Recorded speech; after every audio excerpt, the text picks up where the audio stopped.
When you unleash Paddy Ryder, you said it was like opening a new toy. Is it going to be like that with Charlie, you think? Yeah, there's still some restrictions on this one, I think, at the moment. We're just being very mindful of where he's at and what he's done. And, yeah, we want to give him some game time, but we won't give him a lot of game time on Thursday night. But it is exciting for the Port family to, there's been a fair bit build up around Charlie over the summer and us getting him. So we look forward to seeing his start. But it is... You want to hold the expectation back a little if he's coming off a pretty restricted program for the last 4 weeks, albeit a great pre-season. So what sort of minutes will he see? How will you play him? What position and minutes? He'll basically play about half a game is what we'd like to get out of him, and that will give him a great run into round one with some a couple of weeks of training still to go. He'll be your key target up forward, I would have thought. He's certainly not going to be full back. During the week. Is it going to be important to work that ruck tandem with him and Lopes and work out how it's going to work? Charlie's a forward. He's not the ruck tandem, he's a forward. That's what he's here to play. He's play forward. Doesn't mean he won't play ruck, but I'll give him a word that Charlie will be a more permanent forward than anyone else out of him and Lopes, so he'll be in the forward line a lot. So will he ruck it all up forward, like just maybe do a few... Yeah, that's what I said. It's not saying he's not going to go to a ruck contest throughout a day, and that's what he's able to do because of his size. But so can Westy, so can Jacko. But their number one positions are not ruck, and Charlie's number one position is certainly not ruck. And I've been at great lengths with Charlie to make sure he understands we need him as a power forward, not as a ruck. He's such an imposing. Just watching him out there, he just stands out. He's going to give an imposing target, isn't he? Yeah, he's a big man. He's a really big man. Charlie's still growing as a person and growing as a player. I think that's the key thing. He's only 25, so he's got a lot of growth still to come. But his physical growth is obvious. And his teammates see that. I think they see that. They go out there with him at training, they've had the whole pre-season, and they get excited by his size. And that gives them some confidence to go forward. And mentally, he loves you. One of the reasons he came here. Have you seen him grow already as a person in the few months you've had him? Or was it too early? Yeah, no, I think he's certainly wanting to embrace change for himself. He himself has said he needed the change and wanted the change, and when you do that, there's some fault that you have to work on yourself to fix. And Charlie's been fantastic at making sure he gives himself the best chance to improve as a person and a player. What do you want from this game? I just look, it's been spoken about quite a bit already that there's a way that we want to play that doesn't necessarily guarantee a result as far as wins and losses. This is preparation time. It still is preparation time, and we're not going to have perfection as a football club on Thursday night. Richmond won't either. We won't win or lose. It won't be the be-all, end-all for us, but we just like to go about it the way that we've trained all over the summer and be consistent. I think, Andrew, is the key thing, is be really consistent in our effort and our performance, and that takes 4 quarters. As I said, it's not a couple of quarters, it's not 1 quarter, it's the whole of the game that we want to play a similar way. And you've got a response from the last result, obviously.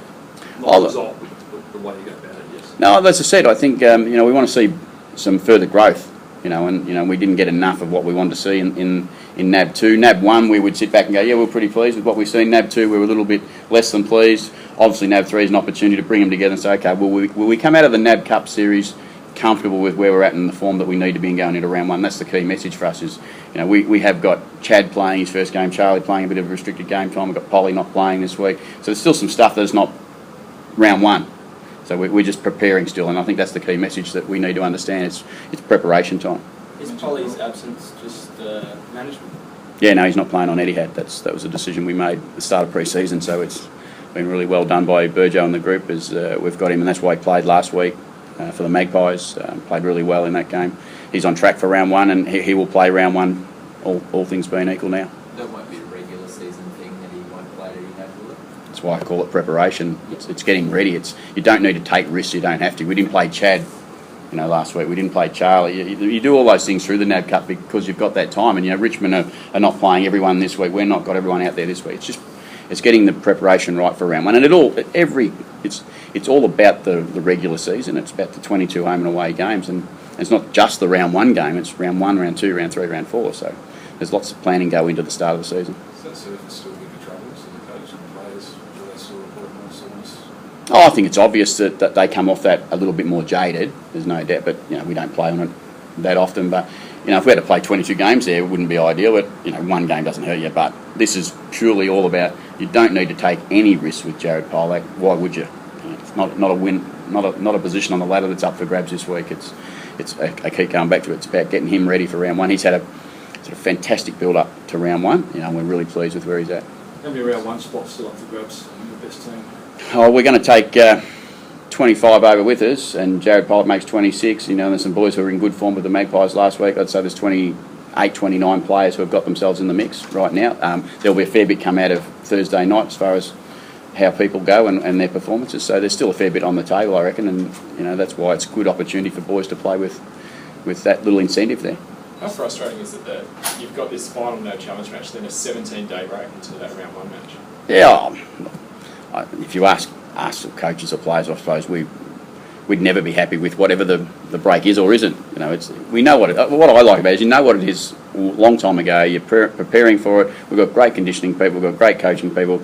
We'll be ready to go round one. It's not that big a deal. You said you're taking 25 over. There was 27 listed yesterday. Who's not travelling over to Melbourne? That's a very good question. I can't tell you exactly off the top of my head who they all are, but I don't think Cam O'Shea was out there. no, Cam O'Shea wasn't out there, and I'm trying to think of the Darcy. Darcy Byrne-Jones. Yes, yeah. Where does Youngie's travelling over, but at this stage, Youngie won't play there. That's what I like. I tell you what's going on. So, how would it play? Ken, what's the thinking in bringing Dougal back in? Giving Dukes a run. I think Dukes is a great reward for his pre-season.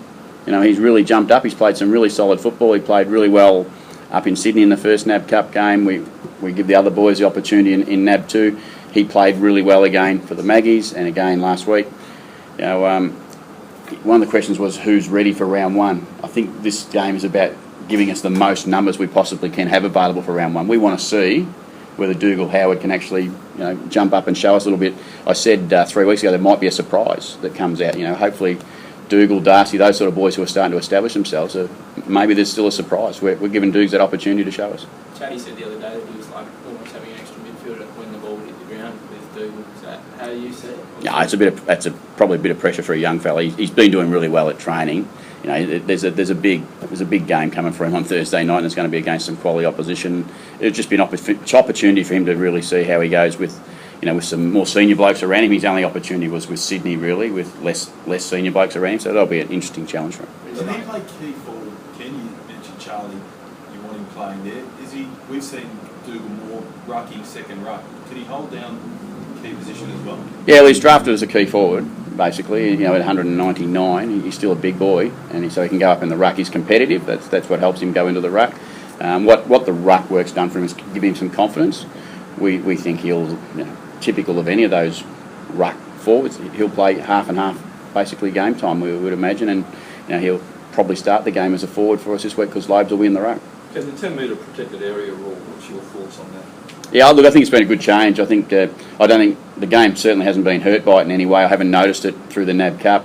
I was probably a big supporter of it when it was first mooted, that we open up the game a little bit more, give the opportunity for the ball to play faster if it happens, and I think sides will be very good at using that to their advantage at the right time. If it makes the game more exciting and open, I think that's a good thing. I haven't seen it hurt the game in any way, so I couldn't imagine. I think it's a really good decision. You've got 4 blokes with really bushy beards. What do you think of the beards? I can't grow one, so it doesn't matter. No. What do I think of beards? I think if they're playing well and they're getting a kick, they can keep them forever. And if they're not playing well and getting a kick, they'll probably change it themselves. I don't have any. Hoff's had a beard for as long as I can remember. Jacko the same. Charlie for as long as I've known him. It's an individual look, isn't it? I think Koshy actually likes it, I've got to say. So Koshy likes our big boys with their big beards on it. It's a bit scary to look at, I'd imagine.